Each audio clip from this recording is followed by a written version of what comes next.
Fad córas liechad bilióna, a difyr rialtas yn breithynach yn dachwyd labrach agos tŵrioch, fi gyldochwch me rwyd, sy'n gyffemig at stad ychwyd nasandich, fa gyr I breithyn I frisig as I heile agos alabe I janw nio ysmylach. As y ffrogram sy, bysyn y nwchgig mar fa difyr rialtas yn y clachgig, brahig agos cwlwfias, gys mailiach yr bail yn SNP agos nasandich ile. Bysyn y geisio mi ffeif byr yn offigel a chamar safach siach gyrwad taichgel gan nio ysmylach. Is look politics agos siarafis i'ch cahre y fi ach amri bachgig ych yr nasiontoch agos yn rioch a chamal leunigtio.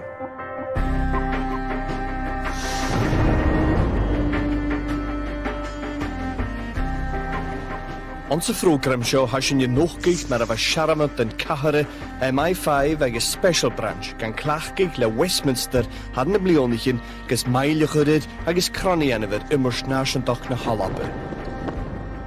A fian is son sio ar laif at blionichin ans na tasglan nasiontig Q yn y lonin agos an na tasglan nasiontig na halabe yn den agent.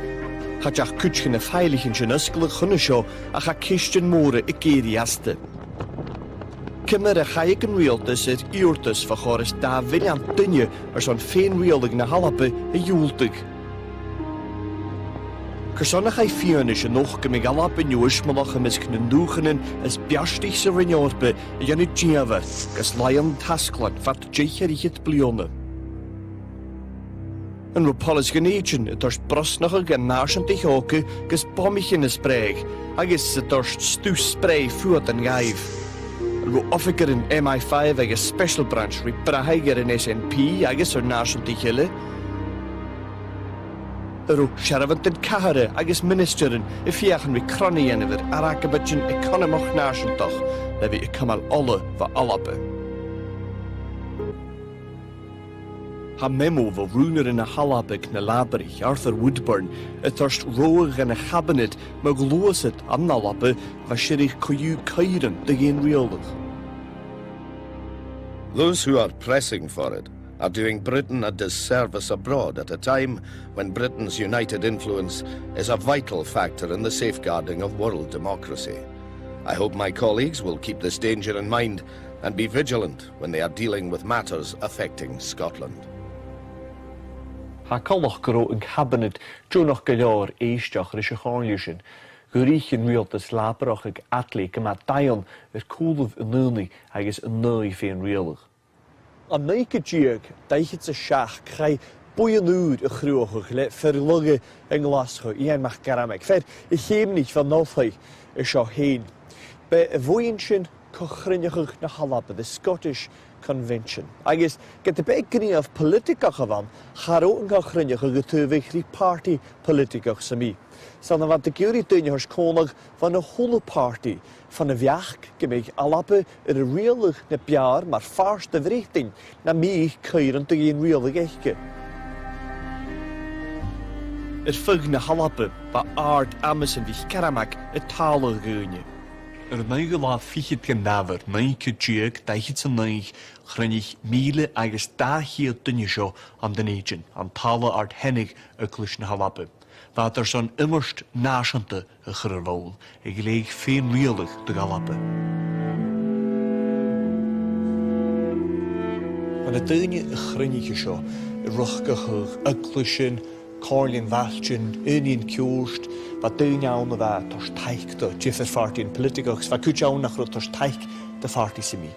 Ach fa dwlu gynnyddiach, gyro alabe yr y droch rialig le Westminster, agos gyro ffeim yr aliesachach bwnrachgal, gys ffeim I enw, mae'r achyrad, ys a chwn yn dysyn achyrad nanam, gan y spiritual and economic welfare of our nation. Dyfys dau siachgain, fel ie filian alabenoch, yr y nanam yn chyrys a chwnad.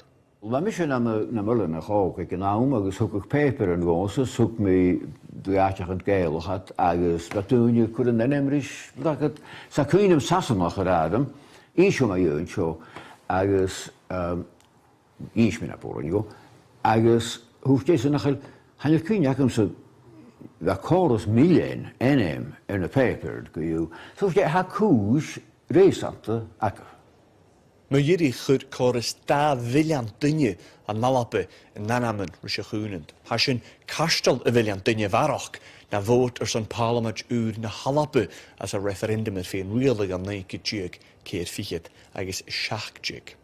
Hylydw, le na hasyn dygynnu a tors taich gan nymwst nach byg rawn ag realtus ach eistioch rw. Ach ag ar chawntus dy chynnydd gen y cabinet ag strad downing y chwygol a tieg yn heidyn neig gydig slechyd ag eisiau gyro ministerin undachwch. Any concession to a nationalist movement of this kind was likely to lead merely to further demands, both in Scotland and in Wales. Gyldig realtus cynnychwch lwch ymwrst fe'n reoli i'ch garamag. Ach, charo achge bri eisiau gaif ach sio. Nach ro yn realtus jonach o le saas an y Corean le Committee a Chwnant, siach gyro a le no constitutional standing. Lefachwch lechobeg yrtys agos y fara tian ef sgrif mach garamag gat rŵner y ŵr na halabab ach yn macneil. It must be supposed that in the case of Scotland, unlike that of any other nation, the wishes of her people are, in the government's view, irrelevant. Le fisgr o macneil agos yn brif ar y adlu gofi an nalabe, i'r mach garamag yng nghynnioch ag crynnioch y chodd a chad y hyrfych lish. I have consulted the Prime Minister, but I am afraid that it will not be possible for either him or me to meet you during the short period when Mr. Attlee is to be in Scotland. Sio, Meister Attlee ag gemich yn chôl ym Leonisyn. Fe mi gyro barach mienige son spors alapanach na fe'n rielig alapanach. Yn ddwrsyn, chwn Committee a Chwnant, lichtir go gach minister as a realtus agos go gach bod parliament. Fa the ffeinoch gaif. Do you agree that if the majority of the electors in Scotland clearly express their desire for a Scottish Parliament within the framework of the United Kingdom, that desire should be favourably met by the United Kingdom Parliament? Tá beach go realtus seo cafínoch ústolcha le memo a chai sgrifig le sirvisioch cahare am nofish na halabe George Pottinger. In the circumstances, there would seem to be no need for any other ministers to trouble themselves to reply to the Covenant Committee's latest questionnaire. Be hacher gen y chwnant nasiantus anam da filian alapanoch na chos. Wel, chad da hacher moran. Chai meilig yr y chwys, chai knappen starach yr y raad, agos bygyrfig, chai y chwys y chwyd y gyl tŵ. Se ffyrin y cwysig, dach ro realtus vrichtin y gynaim y gyori ffyn realig. Nadje dochus, hanig e dochus. Nadje doen vi misnachel, wat in levachig. Agos me jirig, chai ne peperen, ulle, en kosje chwnant, a haskiger falaf, yn fagel y dain, galwch gechtri. Bij een mag karama gemisken je in bewoon was saas as a chwnant nasiante. Agos na jaar ha kiesje, maar ga jakeles le roeder in de halapik na laberig Arthur Woodburn, gramolig bomme spreeg aan de straat Downing. Ach, kujumer aan mag karamak geisje se jaar gapisje te hoeta. Ach, va gra kertoge gefeeg, mondje na halape jo usmelach nes traatje, dan spreeg het bomme aan de straat Downing. Va gragata na viach keen who mention halape they prefer the slower and more rational methods of reasoned argument. Maar sin stolge gro Woodburn politics karan salach ach va nievasion de nasiantich maar vommer in krachtje e korter in navatjen. Agis vegen jaravia vasion ek krie kuj lunge kunstjoch. Lekach urumgen e vauri uur nog ofische fust boxigen fustuur e soachantes uur orre I ga aar.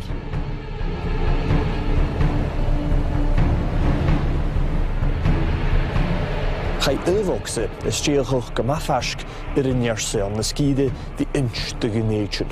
Gershin in jara krug uit moeren alabenich, wa kamelamach nach burin gandarne vauri jalasech, viachkas initjer, shach nachru hiet bauri jalasech, vi am rechpe. Hip naike tjuk lechelt se tri tashachuch le brak. Huer post aan de neetjen laraker injal spray im reine vokse fust. Van fuser bag an lichtrich in de loskig, ach rom hies jelligniter spreegiger. Gwyn ac yn syfyr bysyn nhw agos hannig diswalwch ystod agos banigod agos hannig at gamiwsi agos wftiad hanach gyda syni noch gyda. Agos hannig dych ceisio syfyr hwra am sy'n yma ywyd. Ach, byg yn y station, wrth hyd y station, chai bocs o spreg y rwgt y feg i fysa fy sy'n. Siach gymrysyn am polisman, gan am fes niwle cwmal sŵr ymach. Fiach ar o dynnu dole yn y mylig yn y bocsich yn fawr o sy'n i gwybodach. Chad y hachydach yn y tu hwrsyn mas mam ych yna. Ach, se glwrs at y fawn a fa cwthrwg eidd reolthas lonin i ddysg. Ond sy'n iarain hannig ywns i ilyn yr ein sgrysar y fog sy ffwst I ga ar y gynynch. Hwg na lichtrych yn sio, y graag ar ond van y Scottish Republican Army y fad, lwg siachod nach byg bocs y ffwst I ga ar symisafawch. Ys y chrwnig, ag ys twrys na bawri gyd y neidyn yr ffare, fa ffyd ymagan yr y wieltas. Fiach yn polisman yn dneudyn, son as yw hwylach i'r yle ffigalapa, fein orstan van realtas fi leem met roetse bi wat de fenchtjen twimichel het nasamdag nou toen vi giri fein realdag agus am sminikro na polisman fiach polish het al nooi na tunje wat het jan aan de dooi. Ond sy'n cheidyn am neic y diag lechad sy tri, chai fian eisiau hwgel eisiau yr y fawnd am dyn eidyn. Yr arish leis y CID am dyn eidyn fa offigur yn polis fo B-Division y lahar ymysg yn llwys at yr uniedig am nydoch afysdioch. Fad awn, son arish y yennydd any persons who make seditious speeches or threats. Ymysg yn yng Ngynile fa yn lahar yr o laod fa fer John Cullen. Rhain eisiau arish y strain live fed an y ffeilig efa y brin agos y garain gyro corporation gyneidyn y cos ceir 400,000 nocht yr efale ysgedachwch yr hosioch yr twrys rhugel. Fe Cullen yr eist mae'r ffriaf ianish an y cwrs loge anamal yn conspiracy trial.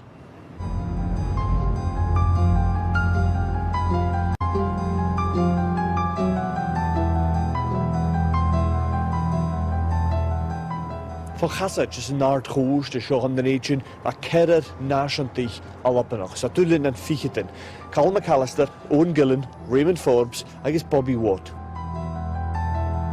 Chai in kerer chud van Chassach Kuloviast. In a Chassach vat ervi de Kuloviast. With the intention of coercing Her Majesty's government in Great Britain into the setting up of a separate government in Scotland, or with the intention of overthrowing Her Majesty's government in Scotland. Chai Chassach yn ilwch yr ore, yw gwnnich agos stw sprei. Van mi brin gwtien yn hadro cytog, lwchlog og. Darn o la, agos wrth mi de pech, harwasan as sasas gwrwn chwyte. De pech chwys mae'r heitol. Og yn dych o'r staatje gron fatten na barst yn a bachorgaif. Agus fa sin ma de hóisich gleinil dachis brinir yn húviti. Be anichtje nach rá at giori datianu jenig hóse va staatje Curasilje. A peper yn y sio yn tasglan nasiant yn halape y gynsio mar efo Cullen i geifach gyr lwch lafarst y gyfawnd. A graag roa gynsio gaif na'n rod y dolyg yn y ffeim dy galape gynnig at barach y ianif na fi y brin y gyfawnd y fain. Ha gydioch y gynsio mew ianish fo Cullen hen gydanig gys hygys at y gwiri'r golasas am y gniaf eicr o'ch gniaf canarg. Se fergym a cyngsbydioch am y Cullen ach fag cri fianish y lwch Chassach as y chwys. Wel, mae Cullen to'r fianish as y chwys agos fe fiachyn ryn cystion y hechnwch. Chor o'i gyri y ffrigwst. Ach fe ege y ffrigwst. Agos hwg daichus vi minedig man y groch, agus sé chwrisan y gheil y fech gyda dwi'n cwnnwch o sio. Agus gyda gleichaft gasan agus gasan na polismen, het hoort go kaftus, goed ik het. Ach, wij alles eigenlijk de wijnwaard echt als het niet.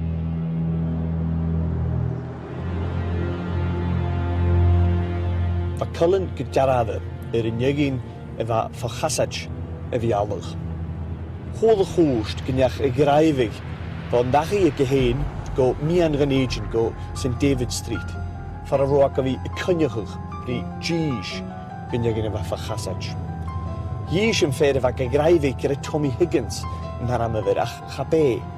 Mae'r chol y chwst be Sergeant George Donald Mires yn haram yfyr. Fo honest y bloc sonrige gynegin, besting efo, agos fa fian eisiau gmires gan chwst, dyrach iantach. They came into the car and Cullen, who had a green paper parcel with him containing dummy fuses and detonators, handed the parcel to Gillen. Gillen partly opened the parcel and spoke about meeting another man later on. He then remarked they were going to do St Andrew's House. Sé hist, o cael y chorg yn y polish, y fi sas ond y fi y brosnach o gynioga, gys leid y gegar i nianaf.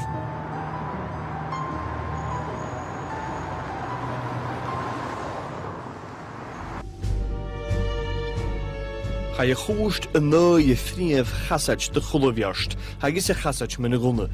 A chain herer ein cyntach dy gegarin fo achn yn stŵn spray, fo ochgyd dia gochgyd sy tri. Chain gyd gen y ffrisen zo'n bliome.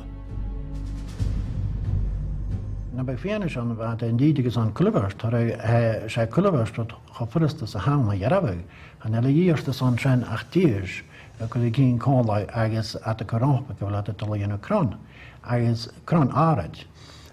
Ergens kan naar terug kraan in de witjes. We gaan kunt toch in Kulverst. Na bij Viennis naar nooit. Naar gaag yn rhif niach Viennis John Cullen y chwst, a slwch ga scharwad talichtje.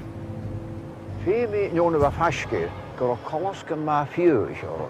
Eisiau hannig hydwch yn hannig mae'r gymryd galtach gwmwys achos yn dweud i Cullen.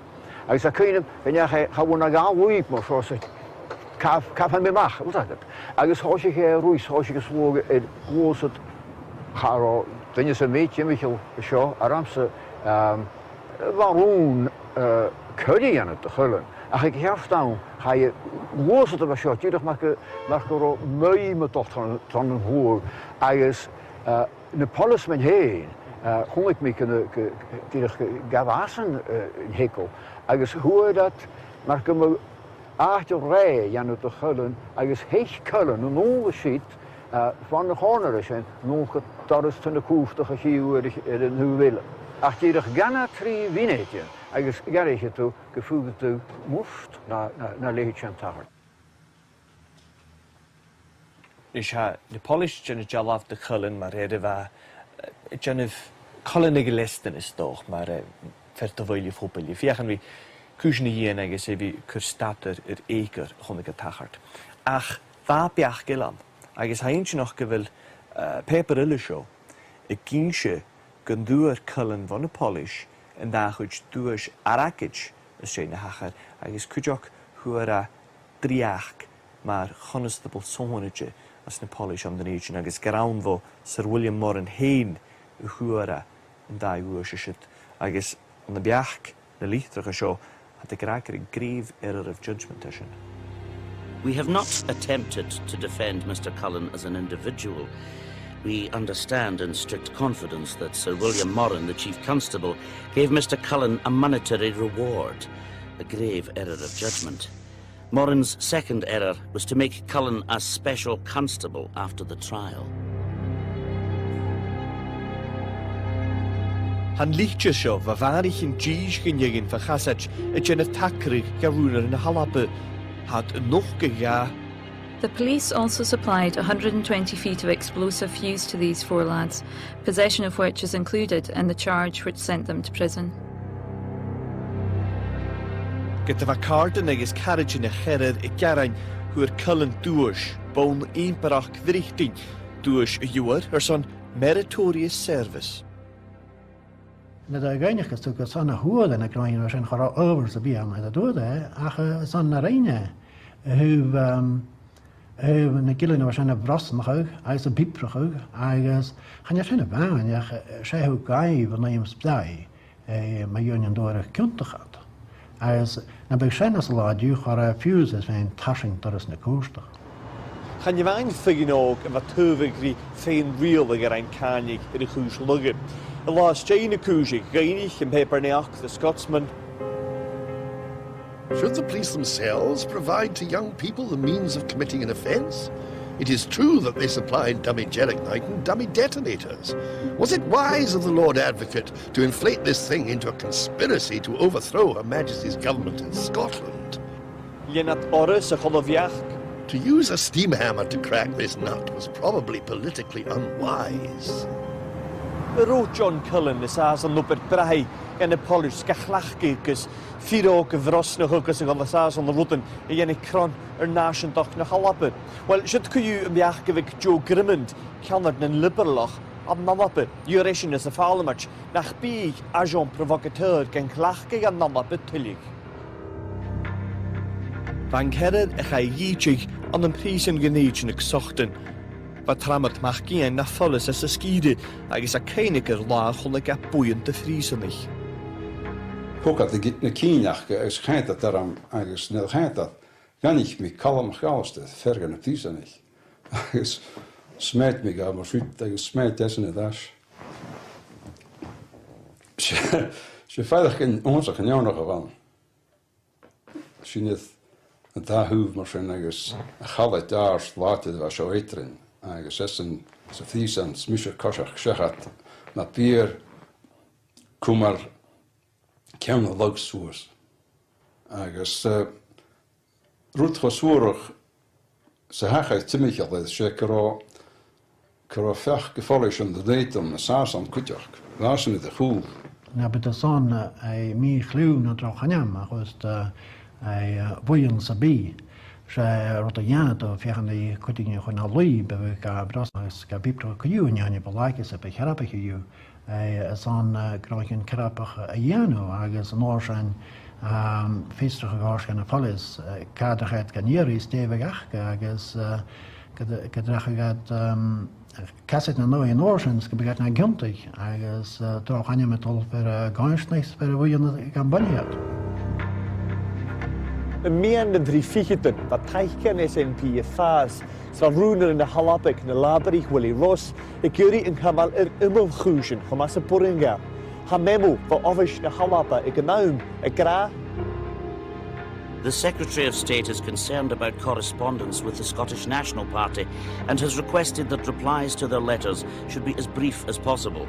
Where appropriate, the letter should simply be acknowledged. Winifred Margaret Ewing, Scottish National, 18,397. Hapurin meile gurren na nation dich gofferste. Am neike jeek trifichitse schakur Winnie Ewing skiede Dion Laberach, Hamilton, Jan SNP, ik verhoog. Was sjo sul politics na halappe aharachug. Hoosich na Labrich, agus na Torien, quatri toien as een borin eertas en feen reelde na halappe chalanig, gunnevi brisige nuni, wa feen reeldig stoge het varen. Wa uprich politikach geljoren se vlione trifichitse jeich kujach, wonig na Torien en her choitchen se nogvies rut rusnach rotuul. Gail Winnie Ewing Hamilton nach Betul Stewart hieltje van SNP wonig skide aan her choitchen. Giliane Helen en Nier van de Laberich. Va féin rialda gan iste nuair a bhí rialtas tóireach Ted Heath. Ach va a chúis a gcuimhreach scarig an san dá fartí mhór. Va na Laberich agus na Tóirín cónach ar a roinn ar duine a bheith a nui féin rialdag agus duine a bheith a giúri féin rialdag. Fiús ma bheith a giúri féin rialdag va jesmit ar duine de géin rialdag a bhí gaun. Van jesbet politikach coú ar a bhí gemaché a cham nui cydiag trifiche sa deich hanig chesach a súd gan a chúis, chesach na halach.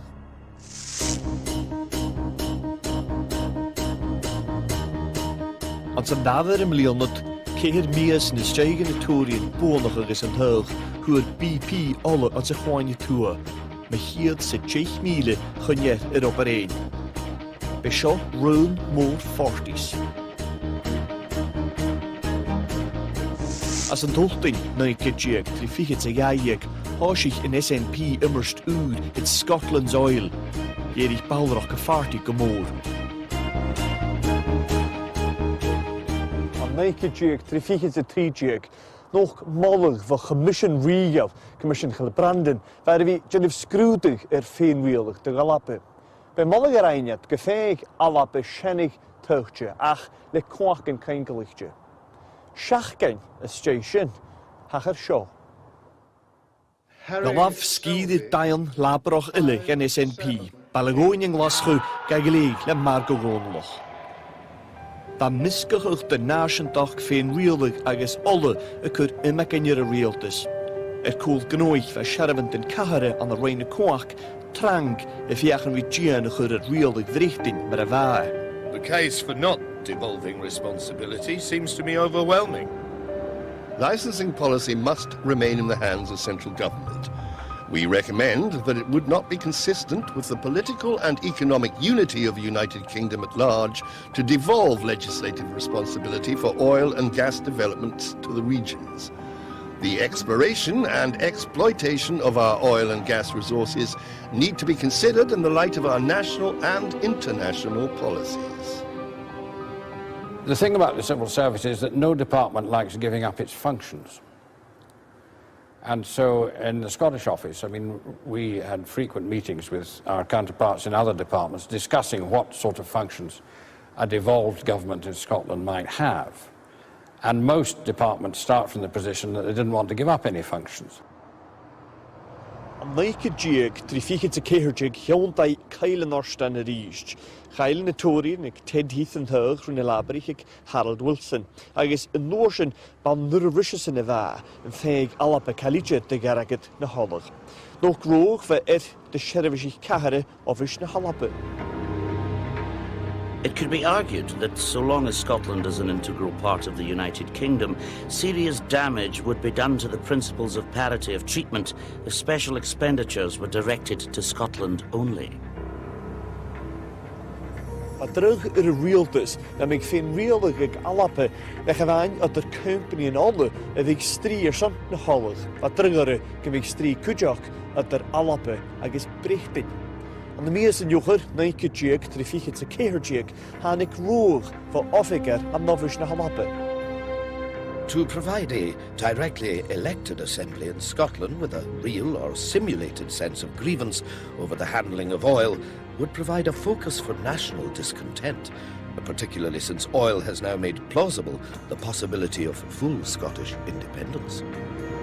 Ha aisk voor Ryan en Nineveh, she had a horror confidential. Nog gekero ard sherivish kahre, toch tasig, smeunjig, siachig, wie ukkeloch. North Sea oil completely changes the picture for Scotland. First, there is a plausible case for arguing that it is Scottish. An zijn nader trifiche te keherdieg woon ik na labrich teugele le moorgoedje warach. Ach heur een SNP koik skierenele, het torst inneval parlement stierkef ulike leed. Dan jascht na naschentag a faas, nog e vauri planichen en labrach, zijn veel reelig. My government will urgently prepare for the implementation of the decision to set up directly elected assemblies in Scotland and Wales. My impression was that Labour ministers realised, because of the greatly increased vote for the SNP, that there was a demand for some form of self-government in Scotland. And they thought they had to meet that. Nes leuna schachgenjes jay orach na boundary, nog chuckevun mode me een reelig voor vertigaar shervishich kahre of a cabinet. De hachrig na meg shenig na halappe, ik jullie smach een nolle. The Scottish administration might wish deliberately to restrict the programme in order to husband reserves, or, more generally, to frustrate the central government. This could happen if the SNP gained a majority or a dominant influence in the Assembly. The risk underlies the whole devolution settlement, and if it were to materialise, it would mark the failure of the government's devolution strategy. Befeed riplach of a show gan a realtas. It in a memoir should Tony Bain for the minister in a cabinet. Yees ruiner in a halappe, Willie Ross ga committee in a cabinet. Gre in coganuk, me fein real look to galappe, in coganuk bechutrimiche, a gebige goal, for shachkit jig agus a shach. Ik can then I'm geta, wat tiks a tashach a nuchge, a rein a realtish, gedocha gemich alappe new ishmalach, na tuich gemapiastoch. Ach gaan alle een gewoon je toe wat daar je economie wricht in je vat havelig. It was a very bad time as far as the rest of the economy was concerned. I mean, the shipbuilding industry was in pretty dire straits at that time. Much of it was disappearing. And steel and heavy engineering, these other industries, traditional industries of Scotland, were also in decline. So it was a depressing time from the point of view of the economy. And of course, the whole of the United Kingdom was suffering from tremendously high inflation and unemployment. Wat veel realer er hessiger as uur lusje nodde. Ach, am nudoi kuju wa planning maar simpelike realtes maar borinchen voeriger riest. Gaan jiget de windje na halappe, de gira gewoon de rolle. Ik kan naam wa Gavin Macron na aard nach karje economicoch, ik office na halappe. An den paper is skriva, trase vleone trifichitse kehertjek. Hoe ga gwarige je maar van realtes economie kamele machgro, me 100 miljoen noot as een vleone, jaloog as een nolle. Achgro en SNP kamele machgro, is asker ook 100 miljoen noot as een vleone. Hoort Macron geta, the only thing that is wrong with the SNP estimate is that it is far too low. I thought folk needed to be woken up a bit. And it was actually a briefing paper for the incoming ministers in the government in 1974, because I felt that up to that time, the official estimates of the revenues of North Sea Oil had grossly underestimated what it would amount to. Shoma ha aashkwich kroon, je miniger is visrichtjes toch is, wike realtes, ik nou me heen, alle gewoon je toe is, en boornachten, ik geudig hinjas. Ik is femi kunt de gersho terug moor aan de grond gooien. Er realtes ik nou kus ook een doel niet, we tevig risjeneunig. Maar exemplar, hij gevoelschoks gelager, het al nu een weg, we kutje nou, na hemig alappe, smachgeiner, alle gewoon je toe, na me geen uschmelach. Hij grasho. It is hard to see any conclusion other than to allow Scotland to have that part of the continental shelf which would have been hers if she had been independent all along. Ha Norsen het chondig go economy alappe nu uschmalach. Agus naguliak ha gra. It must be concluded, therefore, that large revenues and balance of payments gains would indeed accrue to a Scottish government in the event of independence. The country would tend to be in chronic surplus to a quite embarrassing degree, and its currency would become the hardest in Europe. The Scottish pound would be seen as a good hedge against inflation and devaluation, and the Scottish banks could expect to find themselves inundated with a speculative inflow of foreign funds. Macron en Norsen krasjene werk, gedoog nach bij alappe nuuschmelach, fijn bouwrak as nie zie.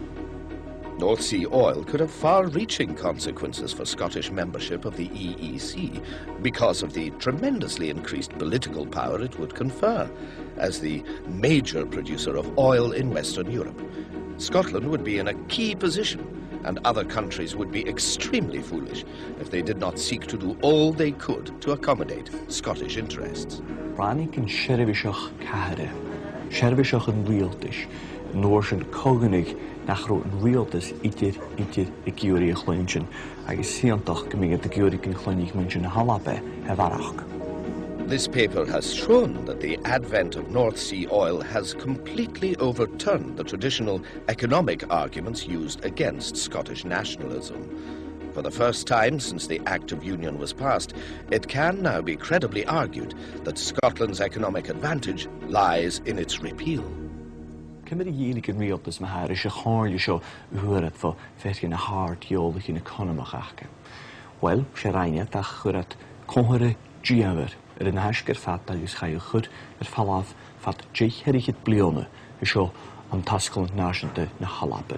Mar sin va nirin men dygolle sy chwain tua agus men woonach gydig hinas gyda af yn miastus gydig hinas yn olisyn dygalabe nw ismolach fasyn yr chamal safach fat ymydach blione. Tron y línsyn y galaf ha berig upon tweed trich gyrfiag miain striad ar alabe agus sasing. Am neik y diag trifichet y siacdig van bale erige crie stri ach an thurise van stri gejanef le charvishent en kare ofus na doegen en keen. Wat doe lachgesen genoer at doier alle chwaanje tua a chamel falaf va alape. Wat er zo'n grieg waren at er alape age sassin chur genjer hua va berig, shach genjer. Wat kujok er zo'n arke wege schalten je veros nog, gas at heen chamel machas alape nu ismalach. Skriver chunne fneder Callahan hort roenere na doegen en keen Anthony Crossland nach chessige chriach waren evaun dal chunjer her berg upon tweed riscrudig at der nashente. Lianak is mollig gemig at de turst brosnachig go selected opinion formers geskrivig met een jara rud agus visrige geskelige mis cool wenkerens na commenten. Huk Sheravishinton Cahar en Crossland Carlig en a fniavere. However the dividing line was drawn, it would give England a considerable area of what are now Scottish waters. It might also have the effect of putting into English waters a certain amount and possibly even a great deal of oil. Ha offigeren offish na doegen en keen, in oorsen a brosnige realtisch gesiechig afgiv is schalten a chlachge gemoor, or wat na hillenich ateen gemoore nui, gemig at a ri at the nation. Vig iatsen, agus a nolle of vigachke, haast brichtenach, or Seems inconceivable that Her Majesty's government would exclude the Shetlands from the UK against their will in the event of Scottish independence. Fonishin, she gleve gerolle, vig alabe, vig gavoor a holle kalje, ik schalting, ik archiv, agus ik sassing. Chai planne, offish na doegen in keen, son de kriach an achruachig, gur Michael Winnisterin, agus Michael den Winnin. Reid Bernard Ingham, ik een naam na art officer mianen aan de wijn kwak. Wij heen agus a geoprich in de revi puchtige socialisation, fatrish. Hagrasho Information Division has sought for a long time in briefing to undermine SNP claims to North Sea oil. In the process, it has played on the Shetland-Orkney uncertainty, as well as the uncertainty about the angle of any dividing line between England and a hypothetically independent Scotland. Indeed, Hagrasho, it is part of my standard sales patter. I think possibly, looking back on the whole thing, that there were those in the civil service who took a rather different view of this from what they would normally do of political issues, because they felt that they had to work for the maintenance of the integrity of the United Kingdom. I think that was seen as an objective by some people. Can je wanker olaan geintjig Westminster geran achgesen agus achgesen evain eva korig in alle goanje toe. Wat kujak laan geintjig koren bechor araget moor na hallig a chosk. Skrifers de gaast chervishich kahar a reine gnevigish Brian Willett go Gavin Macron. North Sea oil revenues could be used for the improvement of the North and South Circular roads to motorway standards and to build an outer ring road. Building of the proposed Channel Tunnel might be reconsidered. Rutger Macron. The notion that North Sea oil revenues could be used for the improvement of the North and South Circular roads may well appeal to the commuting civil servant, but it would be political suicide for any government that was anxious to retain seats in Scotland.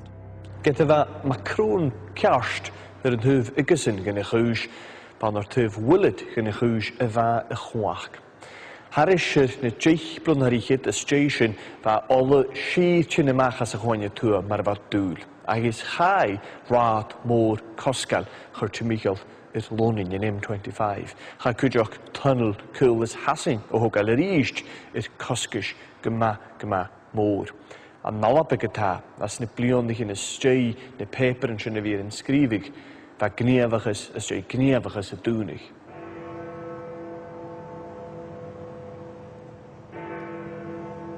Hasin your nóchgig mar ha djúfar rialtas in haris in a blionnach in gach cuach a bhachge a chlachgig is fiús a mí chlachgig gus alapa a chamal ons a núnach.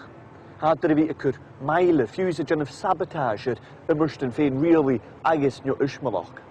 As in cúideach ar thurstum follas pepper in a rialtas a ha a gíise.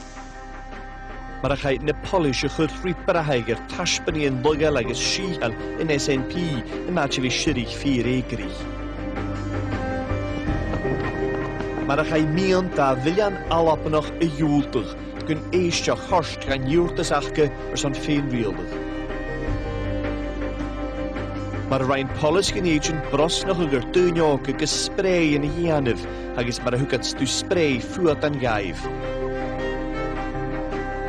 Agus mar a chai fisrach a genoch gymig alapa y misc na dúchan in is biastich sa rinyorpe a chamal giaver agus a glasig ans na tasklain.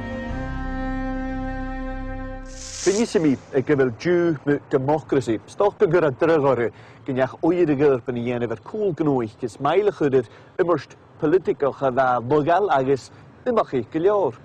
Ach an fi a rawnysachach y cwysysym. As yna cwyŵr jarach gyfer peperin agus ffeilichin a bheit dúine ar san cymal díamar in nisht rí ilpin agus go nuringen in niu barach de fírin na cúisig, thurstum follas.